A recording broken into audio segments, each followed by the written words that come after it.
I think that anybody that witnessed what went on that night and participated in it recognized that there was a higher power at work. They recognized that things don't naturally go this well, and that there was supernatural forces at work in what happened during that pour.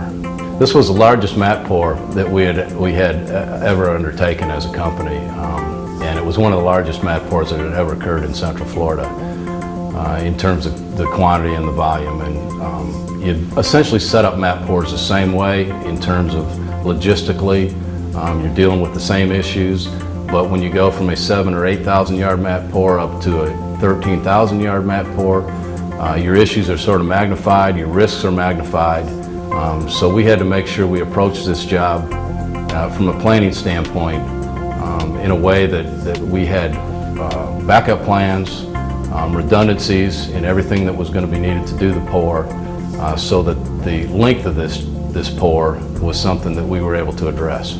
Having described the risks that are associated with an operation of this kind and the importance of a margin of safety in terms of time at the end of the pour, we normally would start a pour of this magnitude at noon on Saturday.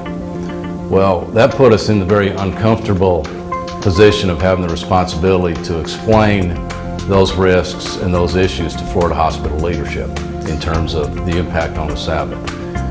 So I think we knew the right answer going into that presentation with Florida hospital leadership, and we got the right answer coming out of that meeting with Florida hospital leadership, and that was that we would start the pour after the Sabbath on Saturday night.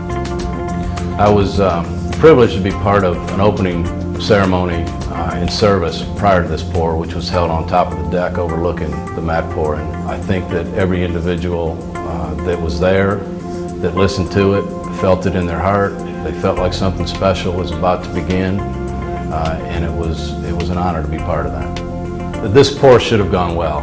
It was an incredible effort by all the people involved, all the firms involved, but it went better than well. It went near perfectly. 1,100 trucks delivered to the site. We had only one flat tire.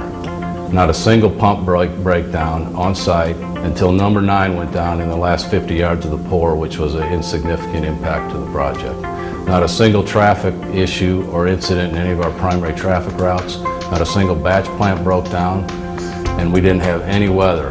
We had a tropical front predicted to be exactly on top of us at the time we started this pour, and it didn't hit us until the following day, Sunday, after the pour was completed. And I think the reason it went near perfectly was a result of two things: the faith to observe the Sabbath by Florida hospital leadership and all involved, and the power of prayer exhibited by so many people prior to the commencement of this pour.